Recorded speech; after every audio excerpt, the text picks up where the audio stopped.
Selamat datang di podcast Mata dan Telinga bersama saya Denny Darko dan Property Observer.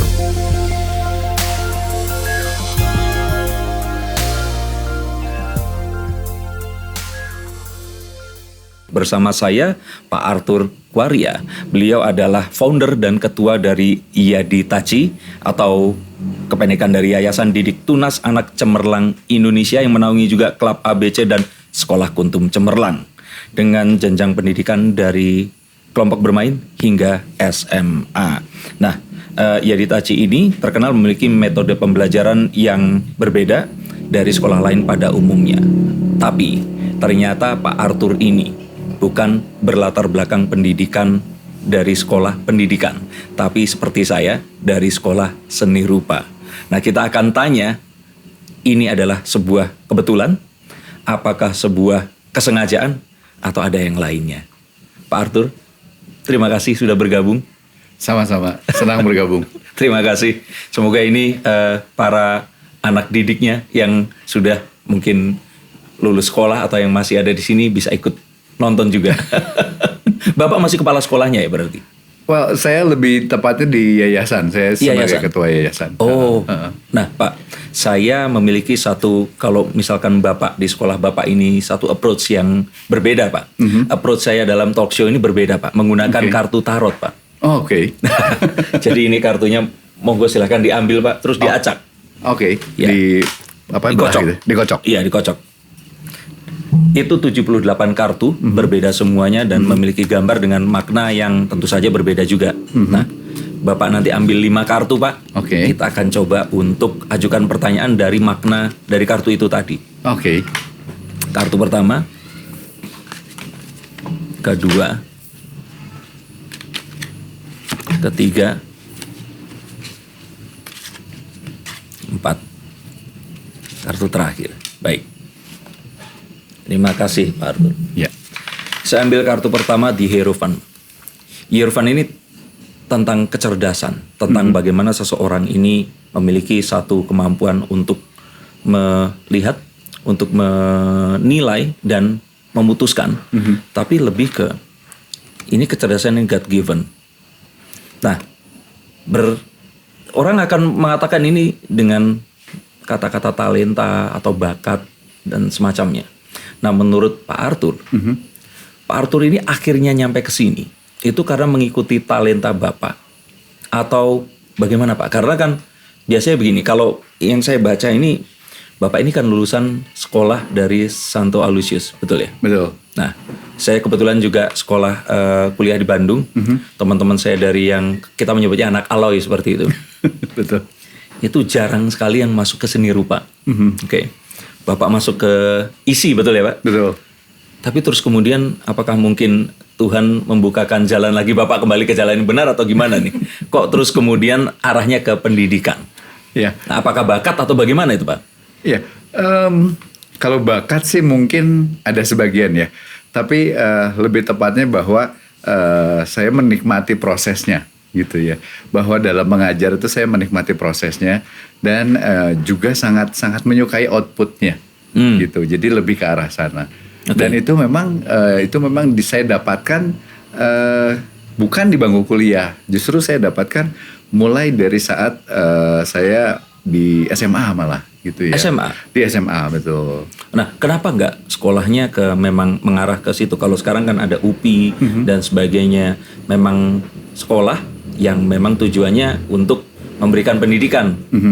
Kenapa kok ke seni, Pak? Ya, jadi walaupun saya suka mengajar waktu itu, tapi tidak pernah terbayang bahwa itu menjadi sebuah profesi atau mengajar secara formal. Ya, karena setelah itu saya juga sempat belajar dan mengambil jenjang instruktur dalam menyelam scuba. Oh ya? Ya, jadi saya seorang instruktur selam scuba. Itu kan ada, maaf nih saya potong, ada berapa jam baru bisa dapat itu kan? Betul, ada jenjang-jenjangnya. Dan betul. Itu artinya memakan waktu lumayan lama untuk mengejar itu. Lumayan. Berarti nyasarnya nggak cuma sekali nih, sempat ke scuba dulu. Betul. Oke. Gitu. Nah di situ semakin menikmati prosesnya ya, menyampaikan materi, kemudian mengajarnya sendiri dan menikmati proses dan hasilnya. Nah disitulah kemudian semakin terasa menyenangkan. Namun kemudian setelah lulus dari seni rupa, spesifiknya saya kan dari desain grafis ya. Iya. Nah setelah lulus dari desain grafis kita ketemu teman-teman lama di Bandung. Jadi kita sempat bikin studio seni grafis dan desain grafis dulu di Jalan Jurang, Red Point. Nah dalam prosesnya ya mungkin itu yang disebut bahwa kadang-kadang mau lari kemana juga akan kembali ke titik yang seharusnya ya. Passion itu tadi. Betul. Jadi pada satu titik saya malah bertemu dengan klien yang bergerak di bidang pendidikan. Klien desain grafis. Klien desain grafis. Nah dari situ baru semakin semakin tertarik, semakin mendalami dan akhirnya ya terjun sekalian.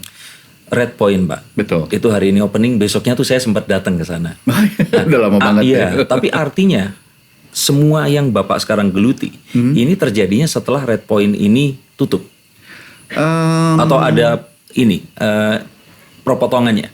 Ada perpotongannya, perpotongannya. Jadi di akhir-akhir Red Point sudah tidak terlalu bergeliat ya.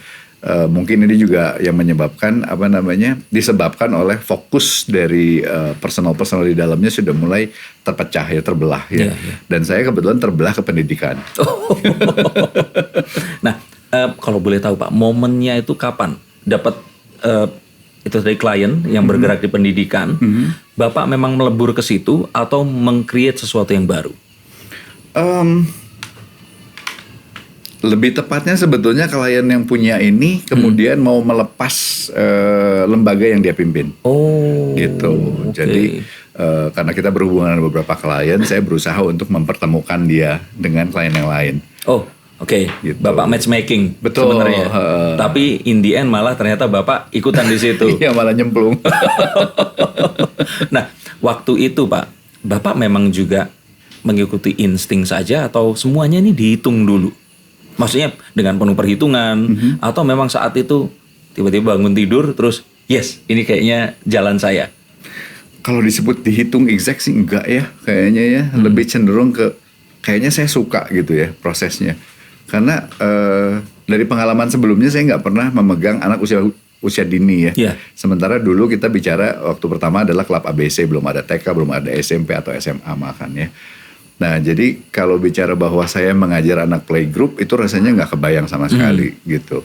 Tapi bagaimana mengolah suatu pembelajaran untuk anak usia dini sehingga menjadi suatu pembelajaran yang sangat menarik yang menghasilkan satu impresi yang dalam buat anak dan proses yang sangat asik dialami oleh kedua belah pihak itu yang membuat saya tertarik sebetulnya. Baik. Jadi proses kreatifnya malah saat itu sih. Ini kalau boleh menyimpang saya ceritakan itu adik saya yang paling kecil itu dokter, kebetulan dokter anak Pak. Oke. Nah saya sempat bilang ke dia kenapa sih kok dokter anak ini sepertinya buat kami orang awam itu kayak lebih susah dibandingkan dokter yang lain. Terus dia sampaikan bahwa namanya kan dokter anak, tapi yang ditangani itu anak yang sedang dalam masa pertumbuhan. Iya. Jadi range-nya itu tuh dan organ di dalamnya itu kan berubah terus Pak. Nah saya menganggap bahwa secara fisikal dan emosional manusia ini juga memiliki perubahan seperti itu. Nah saat Bapak akhirnya memutuskan tidak hanya di usia dini ada juga SMA-nya, itu kan berarti Bapak nyemplungnya itu dalam sekali Pak. Karena ini sesuatu yang saya kebayang kalau ada anak yang usianya itu dari mereka itu playgroup sampai SMA ada di situ, berarti mereka ini berubahnya itu memang ada terus di situ. Betul. Dan dulu itu kalau saya lihat ya ini hanya berani dilakukan oleh sebuah lembaga pendidikan yang memang biasanya kalau dia tidak negeri ya dia ini menginduk kepada satu yayasan keagamaan yang tentu saja sokongan dananya juga besar Pak. Setuju ya Pak ya? Betul. Nah dengan tantangan sebesar itu Pak, mohon maaf nih Pak Arthur yang dalam tanda kutip cuman pengusaha desain grafis kok berani waktu itu? Apa yang membuat Bapak ini pede? Pertama tentunya ketika kita mulai mengelola Klub ABC, Klub ABC sendiri bukan nama yang bisa dibilang start dari nol ya.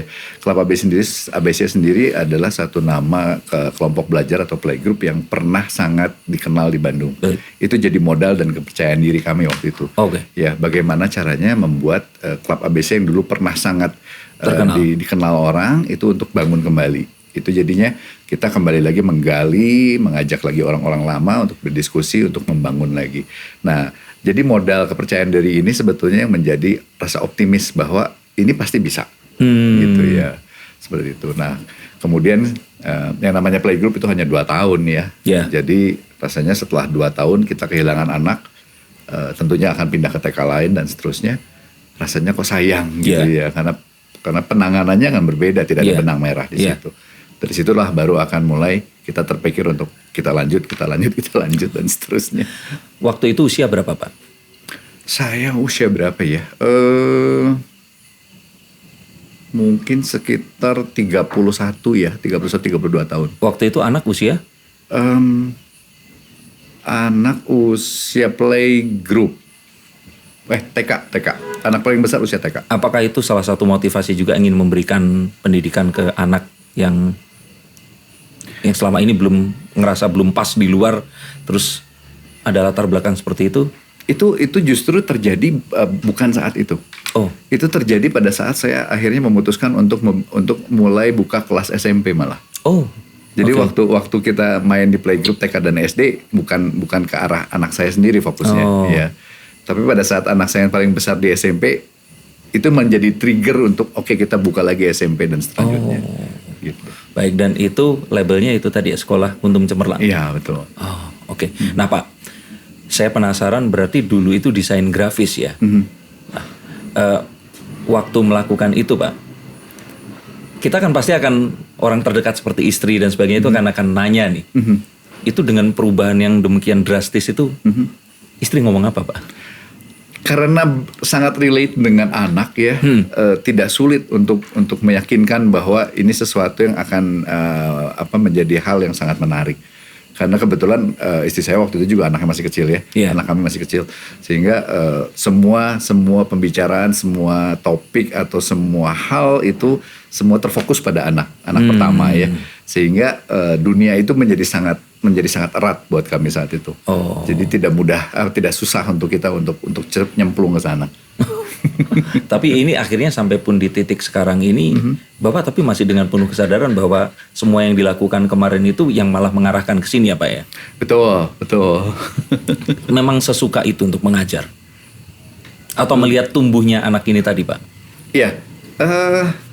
Bagaimana kita melihat anak dari nggak tahu dan jadi tahu, ekspresi yang mereka keluarkan ketika mereka mengerti, kemudian pertanyaan-pertanyaan yang kadang-kadang bikin kita juga tercengang, itu sebetulnya bagian yang paling menarik dari proses mengajar. Oke. Gitu. Nah, kalau menurut Bapak, seandainya ini ada kesempatan untuk membuka yaitu tadi di kota-kota yang lainnya gitu seperti itu, menurut Bapak apa sih yang, kalau saya lihat ini kan yang diterapkan ini sebenarnya sistem Montessori, betul ya? Lebih banyak kombinasi dari berbagai hal sebetulnya. Berbagai hal. Oke, tapi kalau saya orang awam tuh taunya sekolah yang berbeda waktu itu Montessori seperti itu. Nah, tapi menurut Bapak yang tidak dibesarkan dengan sistem yang sama ini tadi, menurut Bapak memang ini satu hal yang sebaiknya diadaptasi oleh sebanyak mungkin, atau ini hanya bisa terjadi di satu lingkungan tertentu? Kami percaya bahwa apa yang kami kembangkan sebetulnya bisa diaplikasikan ke semua level atau semua daerah sebetulnya ya. Karena pada prinsipnya kalau kita bicara anak, mereka itu kalau gambar itu adalah kertas kosong. Tinggal bagaimana kita mau gambar apa di sana. Jadi pasti bisa sebetulnya. Cuma memang sistem yang kami kembangkan tentunya juga memakan banyak upaya di dalamnya ya, persiapannya, kemudian bagaimana menjaga konsistensinya, itu sebetulnya yang kadang-kadang tidak mudah untuk secara konsisten dijalankan oleh lembaga-lembaga lain. Gitu sih sebetulnya. Nah, kalau seandainya Bapak ingin mengatakan kepada orang-orang di sana yang belum tahu tentang ini, apa sih yang membedakan, Pak? Secara singkat saja. Sekolah Kuntum Cemerlang pada dasarnya yang membedakan adalah bahwa kami ingin memberikan sesuatu yang akan menjadi berguna bagi mereka betul-betul sampai ke depan, gitu ya. Jadi memberikan dasar itu bukan sekedar pass the test, tapi pass the life. Oke. Nah, saat Bapak mengatakan itu, artinya sekolah yang selain Kuntum Cemerlang yang masih konvensional itu belum bisa memberikan sesuatu yang dianggap bisa membekali mereka ke depannya. Tidak pasti begitu sih sebetulnya. Cuma perbedaannya adalah pendekatannya. Maksud saya bertanya begitu itu adalah Jadi ini lebih kepada, kalau saya orang awam nih, mewakili beberapa orang yang sama. Saya berpikir bahwa sekolah yang ada saat ini sampai jenjang pendidikan sebelum perguruan tinggi ya, saya pikir hanya dipersiapkan untuk menyediakan sumber daya manusia untuk industri. Nah, saya melihat seperti itu. Betul. Maka dari itu mengapa kok orang-orang dengan satu talenta tertentu, atau gampangnya begini, mereka ini tuh nggak diolah. Mereka ini, saya rubah katanya. Mereka ini diolah dengan cara yang sama, padahal mereka ini datang dengan keistimewaan yang berbeda-beda. Nah, apakah di sekolah ini juga melihat bakat-bakat mereka ini tadi dan mengembangkan sesuai bakat mereka? Betul, kita berusaha sekali untuk melakukan pendekatan secara individual, ya. Walaupun bisa dibilang tidak bisa 100%, ya. Tetap ada, kita selalu menganggap bahwa kalau kita sebagai manusia yang hidup di Indonesia, kita punya minimum requirements yang harus dicapai, ya. Nggak bisa kemudian karena saya merasa berbeda, maka saya tidak perlu melakukan yang A, saya hanya mau melakukan yang B. Sementara kita hidup di dalam society, pasti ada minimum standard yang harus dikejar. Nah, itu tetap harus tercapai. Gitu. Tapi setelah itu tercapai, nah tinggal minat dan bakat terutama itu yang akan digali lagi. Sejauh apa Pak? Karena tadi kan sebelum kita mulai podcast, Bapak juga sampaikan bahwa ada teman-teman dari seni grafis yang juga mengajar di sana. Nah, ini yang diajarkan itu memang kemampuan pengetahuan dan kemampuan seni rupa basic, atau sampai ke kalau mereka tertarik mereka juga bisa melakukan sesuatu yang sifatnya lebih praktikal. Kita ada aktivitas-aktivitas mengarah ke sana, ya. Jadi kami kadang-kadang merasa bahwa kami terlalu nyeleneh gitu ya kalau dalam kacamata dinas ya. Seperti misalnya gini, dalam kurikulum dinas itu hanya dikenal SBK, mata pelajaran seni budaya dan keterampilan. Sementara di sekolah kami pisahkan betul antara ada pelajaran musik dan ada seni rupa secara khusus, dipecah betul. Di mana di dalamnya tentu bisa diolah masing-masing secara dalam. Ya, itu sih sebetulnya kenapa kami mengajak teman-teman yang berasal dari seni rupa supaya pendekatannya bukan teoritis, tapi pendekatannya praktikal. Baik, gitu. Ini soalnya secara nggak sengaja nih saya kayak seperti terhipnotis. Saya pengen juga saya jadi sedikit tertarik nih Pak, karena saya pikir memang betul ya bahwa setiap orang, karena tadi yang saya katakan mereka ini memiliki latar belakang yang berbeda, treatmentnya berbeda, dan tadi waktu Bapak sampaikan seni musik itu juga perlu. Saya mengingat dulu itu seni musik itu cuman saya disuruh maju ke depan, suruh nyanyi Pak. Nah, jadi kalau menurut saya dengan semua kecanggihan teknologi yang sekarang, memang harusnya punya approach yang berbeda ya. Betul. Sangat punya ruang yang sangat luas sebetulnya sekarang ya untuk menggali anak ya. Betul. Dan kalau Bapak boleh cerita, ini baru ada di Bandung atau Bapak sudah ada cabang di kota lain? Kalau untuk Sekolah Kuntun Cemerlang dan ABC sebetulnya hanya baru ada di Bandung. Gitu. Tapi memang berencana untuk membuka di tempat lain? Ada beberapa kali kami diajak untuk mengembangkan ke daerah lain. Cuma memang pembelajaran yang kita terapkan ini sedikit sulit untuk daerah-daerah yang udaranya tidak sejuk, karena kita memanfaatkan ruang terbuka cukup banyak ya. Jadi anak-anak itu banyak beraktivitas di luar ya, bisa di kebun, bisa di teras sekolah, bisa di mana. Nah, ini kadang-kadang untuk yang ngajak, waktu itu pernah ngajak di Jakarta ada ya, itu rasanya nggak dapat gitu ya feels-nya gitu, seperti itu. Nah, itu bisa diselesaikan dengan apa Pak? Apakah merubah beberapa kurikulumnya, atau memang ya mau nggak mau itu harus diadaptasi, atau kalau tidak memang ada penyesuaian dari fasilitasnya? Ya, kalau kurikulum dirubah pasti bisa ya, tapi kalau merubah ruang kerja mereka gitu ya, ruang belajar mereka, itu yang agak sulit sebetulnya. Sementara yang kita inginkan justru anak itu nggak hanya belajar di dalam kelas ya. Yang namanya ruang belajar itu ya di luar kelas juga apalagi gitu ya. Mereka belajar fotosintesis nggak hanya dari buku dan infokus, tapi betul-betul melihat bendanya. Betul. Gitu ya. Tapi anyway kita dulu belajar dari buku dan infokus Pak. Ya itu yang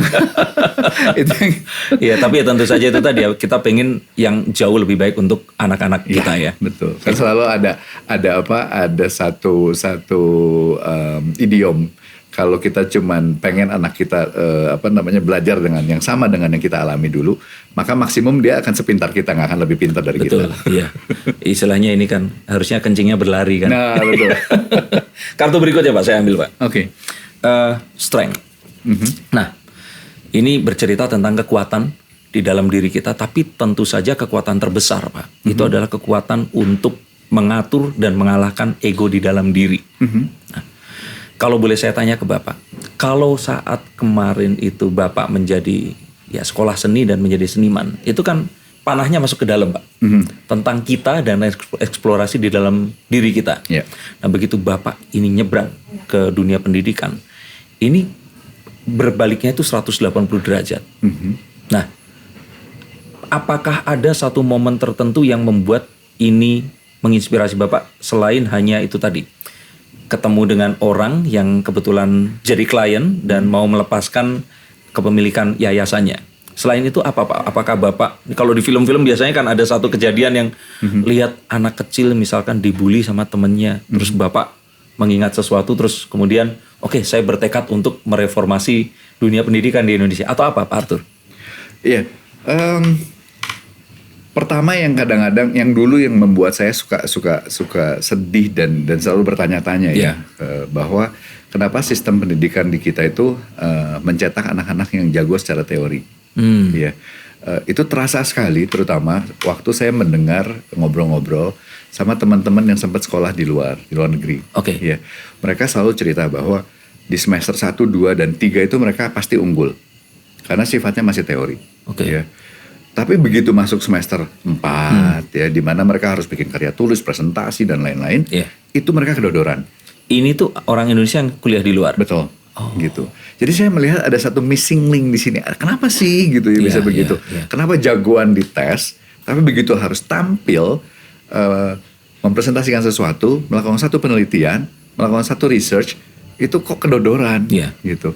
Jadi saya pikir ini mesti ada jembatannya nih, jangan begitu terus. Betul, gitu ya. Betul. Nah itu jadi sebabnya kenapa kalaupun saya mau buat pendidikan yang membekali sesuatu yang betul-betul berguna buat mereka ke depan. Ya. Kemampuan komunikasi ini akan terpakai seumur hidup. Betul. Gitu. Itu yang saya pengen bisa didapat oleh anak-anak di Indonesia sebetulnya. Oke, dan waktu itu Bapak memang menyaksikan satu hal yang memang membuat Bapak jadi kepikiran itu, atau Bapak merasa memang kayak diri kita pun juga seperti itu Pak? Ya, jadi pertama tentunya cerita ya, obrolan-obrolan itu ya yang sangat-sangat berbekas di saya. Kemudian ya saya menyaksikan sendiri juga sih, karena saya kuliah di Jogja gitu ya. Desain grafis apalagi itu adalah ilmu terap, bukan seni murni ya, seni yang harus bisa menjual, bukan teori ya, bukan maunya saya saja tapi harus ada maunya klien. Sementara saya lihat banyak kawan saya juga seperti itu, jadi mereka berkarya yang sifatnya seharusnya bisa menjual tapi mereka nggak bisa menjual. Ya, sementara kalau desain grafis kita bicara komunikasi lagi ujungnya gitu ya. Kan namanya sekarang jadi desain komunikasi visual. Betul, udah ganti nama. Ya. Dan ironinya akhirnya apa yang kita lakukan ini dijual oleh orang lain yang tidak memiliki skill dan talenta, tapi memiliki kemampuan komunikasi yang lebih superior dibandingkan kita. Betul. Itu terasa sekali kalau kita bicara di advertising ya.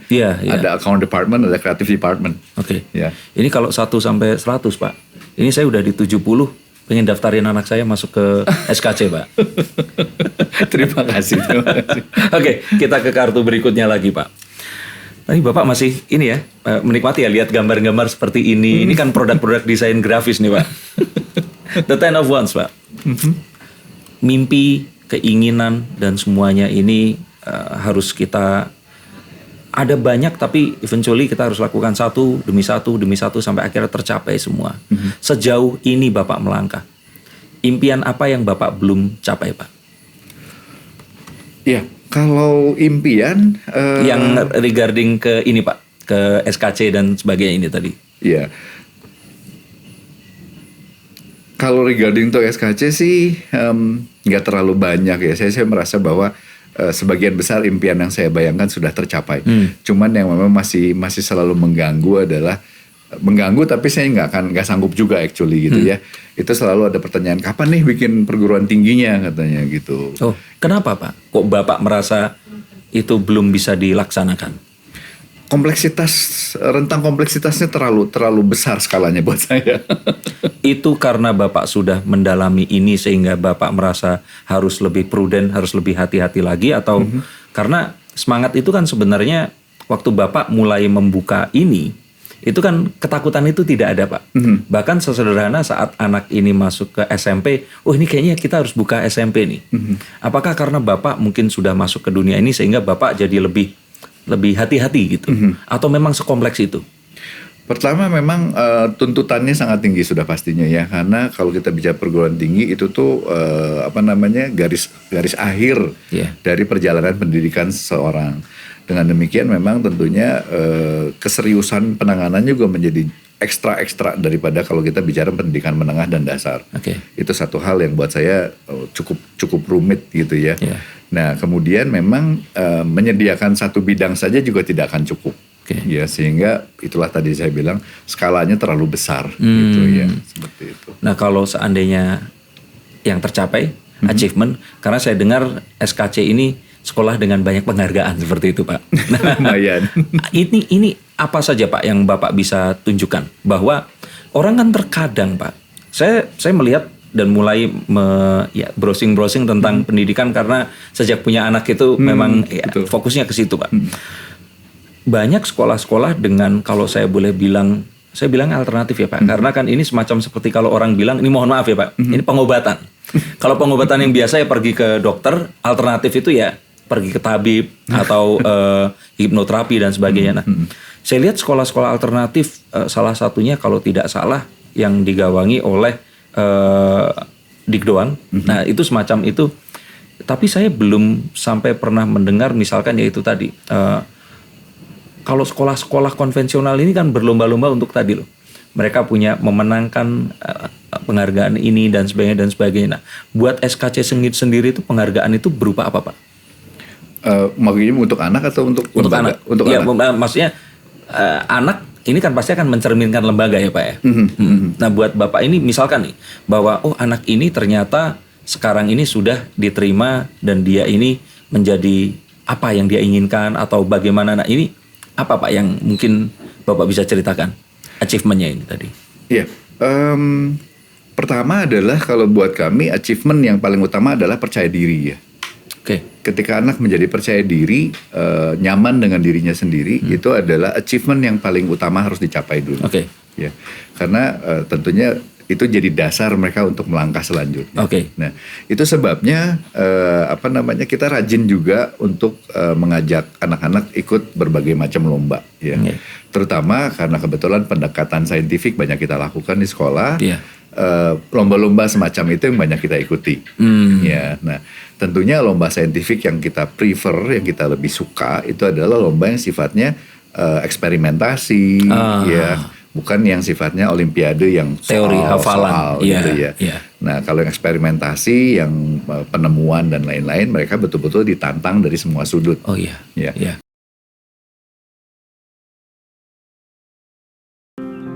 Halo, nama saya Anaka Nazia Setiawan. Saya adalah juara 1 Kalbe Junior Scientist Award 2019. Karya saya adalah Kick It Out.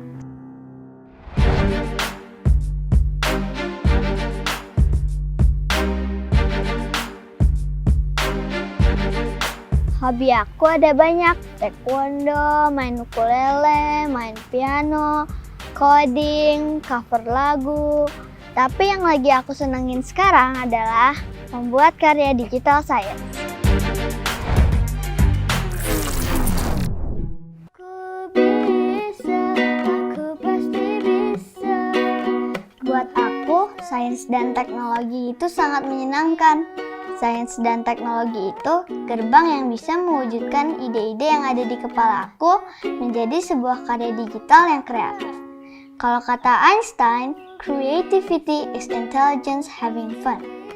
Aku setuju banget tuh. Ini yang aku jalanin sekarang. Aku bisa, kamu juga bisa. Aku bisa, aku pasti Betul Pak, saya setuju saat Bapak tadi bilang tentang eksperimentasi itu. Mereka ini memang diajarkan teori yang kita terima ya. Kebanyakan teori, dan saya mengalami saat tugas akhir dulu. Itu tuh orang-orang nggak terbiasa untuk berjumpa, terus ketemu. Kebetulan saya sudah belajar sulap ini dari kecil. Terus kemudian ya namanya magician itu kan harus bisa presenting Pak. Betul. Komunikasi pun itu motorik sama sensorik semua harus jalan. Ya. Pas saya lihat teman-teman dengan yang IPK-nya tinggi-tinggi dengan karya yang bagus-bagus itu, mereka saat suruh presentasi itu mematung, Pak. Ya, sayang sekali ya. Iya, makanya. Dan saya pikir ya, ini adalah satu hal yang akhirnya di dunia kerja, Pak. Ada anak-anak yang bekerja di perusahaan multinasional. Mereka ini menjadi seseorang yang ahli di bidangnya. Tapi terus kemudian saat mereka itu harus berkompetisi dengan, let's say dia lulusan US, Amerika, kemudian akan kalah cuman gara-gara si anak US ini tadi lebih jago untuk presentasi. Betul. Dan lebih percaya diri. Ya itu kembali lagi ya. Iya. Itu sesuatu yang kalau saya pikir ya memang harus ditumbuhkan. Saya lihat kartu lagi ya Pak, karena sepertinya ini akan nah, The Fool. The Fool ini tentang seseorang yang dia itu melakukan sesuatu by instinct. Akhirnya dia percaya bahwa jalan ini akan menuju ke sana. Nah, kalau yang tadi saya katakan ini tadi kan Bapak ini seperti orang yang memiliki kesadaran seperti ini tuh sebenarnya kan belum banyak Pak. Dan otomatis ya ini tadi seperti against the world ya Pak. Kalau ini tadi cuman saya dengar bahwa lulusan dari SKC ini itu, saya nggak bilang lulusan dari sekolah lain ya, tapi kebanyakan itu kalau sekolahnya ini alternatif, saat mereka ini mohon maaf, misalkan kalau dulu kita ada UMPTN seperti itu Pak, itu nggak bisa berkompetisi sama yang sekolah di konvensional, karena mereka tidak mendapatkan pengajaran yang serupa. Nah kalau di SKC ini kok bisa mereka ini seperti itu, tetap di sesuatu yang sifatnya project dan kepercayaan diri itu bagus, tapi mereka tetap di yang disyaratkan oleh sekolah konvensional pun mereka ini bisa. Apakah sekolahnya memang lebih lama atau gimana Pak? Faktor jam belajar sedikit lebih panjang ada, ya. Tapi sebetulnya yang membuat kami tidak keteteran ibaratnya ya, tidak keteteran dibandingkan dengan anak-anak yang belajar secara klasikal adalah kami menyadari betul mana yang menjadi hak anak, mana yang ibaratnya menjadi hak dinas pendidikan. Ya. Jadi ada saat-saatnya, terutama di kelas-kelas kecil, kami betul-betul fokus pada bagaimana membuat belajar itu asik. Ya, kontennya bisa macam-macam. Anak kelas 3 bisa belajar tentang echinodermata, tentang hewan berkulit duri. Ya. Kemudian di kelas 4 otomatis mereka mulai mengikuti pembelajaran yang disyaratkan oleh dinas pendidikan. Dengan demikian kita dapat dua-duanya. Excitement belajar kita dapat. Mereka menjadi anak-anak yang lifelong learning. Tapi kemudian mereka nggak ketinggalan materi-materi yang akan diminta dan diujikan ketika zaman UN waktu itu masih ada. Jadi balancing itu tercapai, itu didapat. Karena saya sangat ingat waktu saya ini harus setelah selesai sekolah harus ikut les, dan di les itu dipaksa untuk menghafalkan rumus yang setelah sekarang pun kalau ditanya saya nggak lupa ya. Selain lupa juga saya nggak ngerti itu dipakai buat apa sih gitu loh. Kecuali mungkin kalau saya ternyata kerja di perusahaan statistik atau apa gitu. Tapi waktu ini saya cuma berpikir ya ini berarti kan satu hal yang ngapain harus diajarkan. Kalau ternyata memang nggak ada purpose-nya. Apalagi orang tua saya waktu itu akhirnya memasukkan saya les. Bukan karena orang tua saya ini tahu yang terbaik. Saya nggak mengatakan orang tua saya salah, tapi dia hanya melihat orang tua yang lain melakukan ini, terus anaknya dimasukin ke yang sama, Pak. Ya, ada kekhawatiran. Ya, seperti itu tadi. Dan lain-lain. Dan ada satu stigma. Saya bilangnya bukan stereotype lagi, tapi stigma. Jadi kalau kita nonton tayangan-tayangan drama di TV series di Amerika seperti itu, selalu diidentikan orang Asia. Biasanya kalau Asia itu lebih ke Asia Timur ya. Kalau bukan Korea, Jepang, Chinese seperti itu. Itu dengan anak-anak yang nilainya harus bagus. Sekolahnya harus rajin. Betul. Dan dia nanti akan bekerja, yaitu tadi jadi blue collar yang memang akhirnya ya tadi saya bilang, kok rasanya ini sebenarnya jangan-jangan trik atau rekayasa dunia industri agar kita ini dicetak jadi pegawai. Dan kita ini nggak akan komplain saat bos kita yang disekolahkan di sekolah yang benar seperti SKC ini untuk memimpin kita gitu. Nah, kalau saya punya pemikiran sampai sedrastis itu, Pak, seberapa persen yang benar dari ucapan saya tadi? Ya, stigma bahwa kerja keras itu akan menentukan hasil masih sangat kuat. Ya. Jadi bukan work smart tapi work hard. Itu masih sangat kuat. Karena memang terjadi generation gap ya antara kita orang tua di usia-usia 50-an sekarang atau 40-an dengan anak-anaknya yang sekarang sedang menempuh pendidikan di jenjang usia di SD atau di SMP atau SMA. Itu generation gapnya cukup besar. Tentunya dengan demikian cara pandangnya berbeda. Itu yang menjadi PR sebetulnya buat sekolah-sekolah sekarang yang ingin keluar dari paradigma itu tadi dari galur klasikal tadi. Jadi kita tidak hanya mengajar atau mendidik anak, tapi kita juga harus mengajar dan merubah paradigma yang dianut oleh orang tuanya. Nah, kita nggak bisa ngomong itu sebelum saya sebenarnya penasaran dari tadi, Pak. Bapak sendiri ini terlahir dari orang tua ini profesinya apa, Pak? Ayah saya pedagang tembakau. Kalau ibu ya ibu rumah penjahit. Tangga. Oh, penjahit. Dan memang kalau dibilang akhirnya Bapak juga sekolah di sekolah Katolik ya, saya bilang seperti itu kan dengan kompetisi yang sangat tinggi tuh di situ. Betul.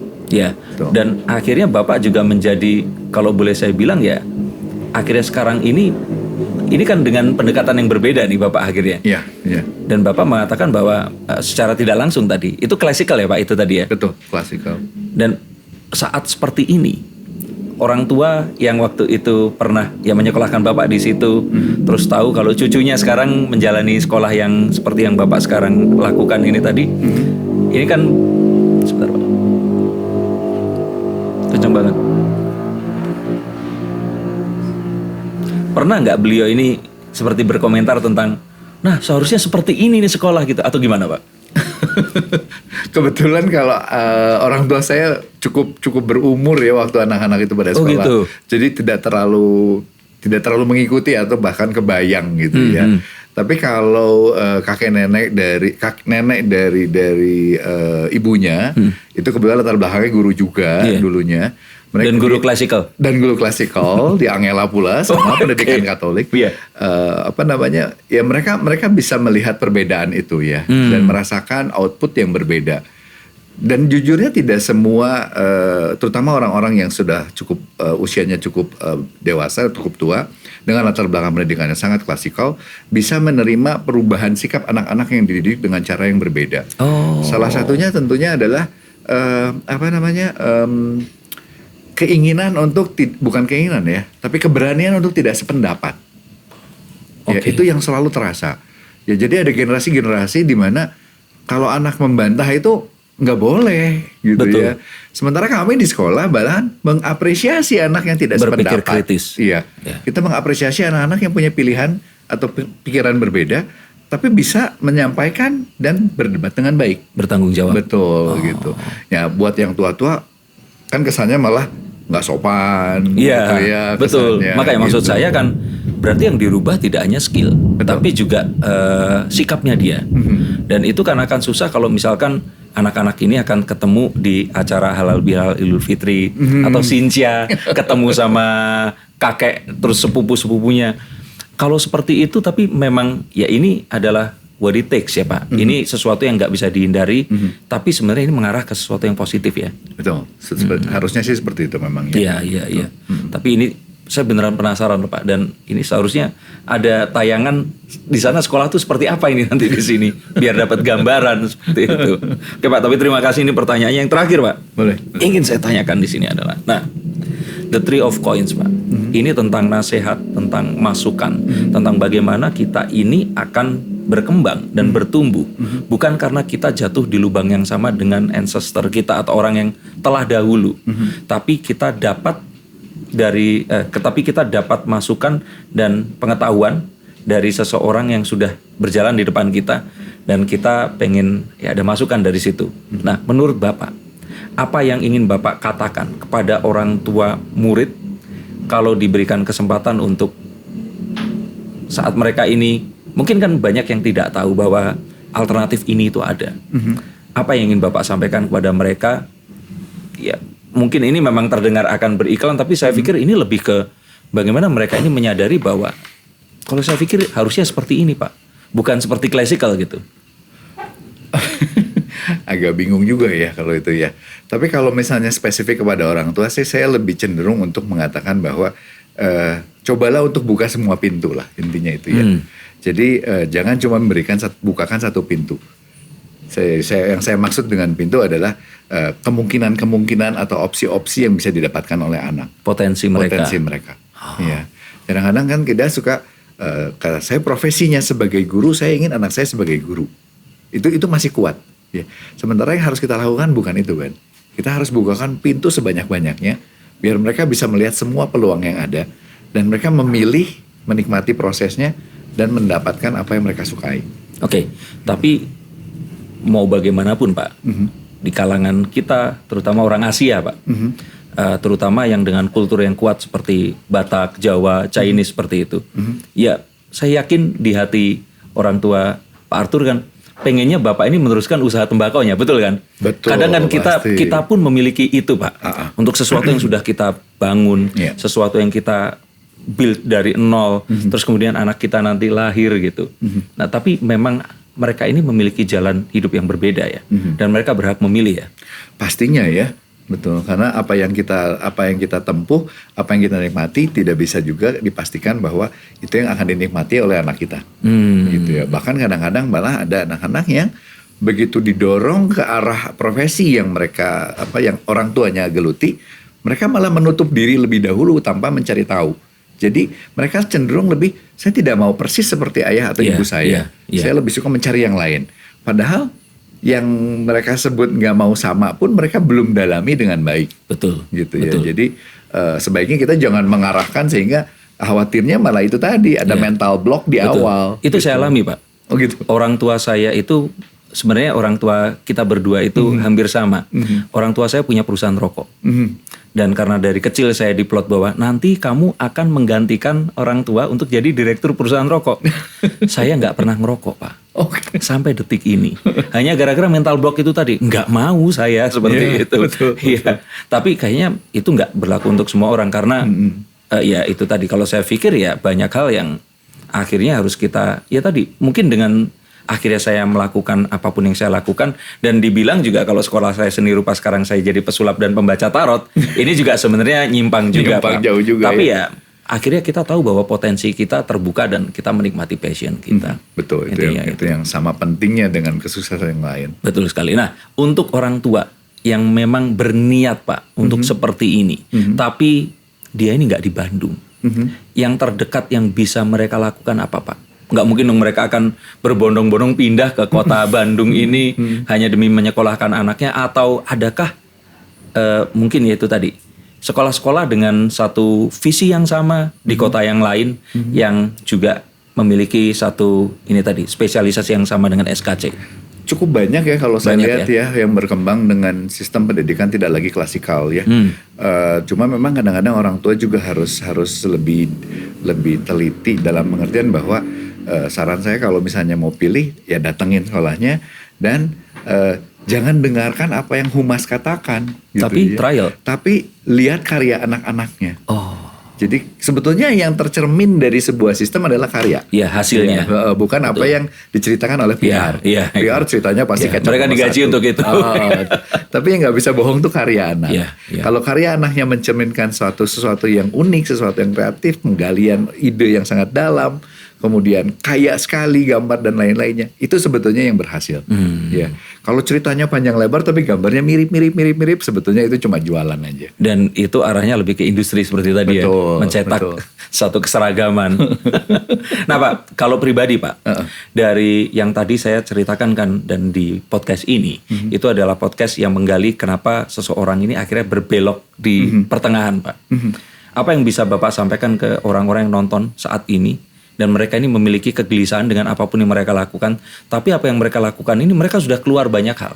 Ya sama seperti Bapak. Sudah kuliah jauh-jauh ke Jogja. Buka Red Point. Tapi ternyata sekarang punya sekolah. Tapi kan ini bukan untuk disesali. Nah untuk mereka yang saat ini di persimpangan jalan. Apa pesan dari Bapak? Kalau kita bicara passion ya, kita bicara hobi, itu tentunya akan banyak pengorbanan di jalan. Ya. Nah, tentunya itu sesuatu yang harus dijalani, tapi juga tidak menutup mata terhadap kemungkinan-kemungkinan terburuk. Ya. Jadi selalu aware lah, intinya itu ya. Selalu aware. Lakukan dengan sepenuh hati, usahakan sebisa mungkin, tapi juga harus aware bahwa ada resiko-resiko di dalamnya. Dan orang-orang yang ada di sekitar kita mau tidak mau pasti terdampak. Ya. Ketika kita sudah menyadari bahwa waduh ini pada satu titik yang kelihatannya terlalu sulit untuk dijalani karena akan berdampak pada lingkungan kita, maka opsi-opsi lain yang harus dipikirkan, harus dibuka juga. Gitu. Oke, luar biasa Pak Arthur. Terima kasih sudah menemani saya ngobrol Pak. Terima kasih Berbagi banyak juga Pak ini Denny. tadi dan sekarang sudah hampir 100% Pak. Jadi kayaknya nanti saya berencana balik Terima lagi ke kasih. Bandung. Anak saya kayaknya mau mulai, kalau umur 5 ke 6 tahun atau 6 tahun itu masuk ke apa Pak? Usia 5 ke 6 itu di usia TK sekarang. TK ya? Usia TK. Kalau SD itu di usia start di usia 6. 6 ya? Betul. Oke, berarti saya punya 6 bulan lagi untuk pindah ke sini. Itu mulai kapan tahun ajaran baru Pak? Kalau ajaran baru dimulai Juli ini ya. Juli ya? Setiap bulan Juli, betul. Berarti kalau anak saya 6 tahunnya itu Desember, dia Juli 2022. Betul, Desember memang usianya nanggung ya. Ya, makanya. Cuman artinya itu tadi ya ikutnya ya. Betul. Oke Pak, sampai jumpa nanti Pak. Terima kasih kesempatannya, sampai jumpa. Dan terima kasih untuk kalian semua yang terus menyaksikan podcast Mata dan Telinga. Akan selalu banyak tamu-tamu yang penuh inspirasi yang saya hadirkan. Maka dari itu jangan lupa subscribe. Karena hanya di sini kalian akan mendapatkan apapun yang kalian cari saat kalian bingung harus memilih passion atau money atau passion and money. Because this is Mata dan Telinga and this is your tools to feed your soul. Terima kasih, sampai jumpa dan salam. Terima kasih Pak. Sama-sama, sampai jumpa.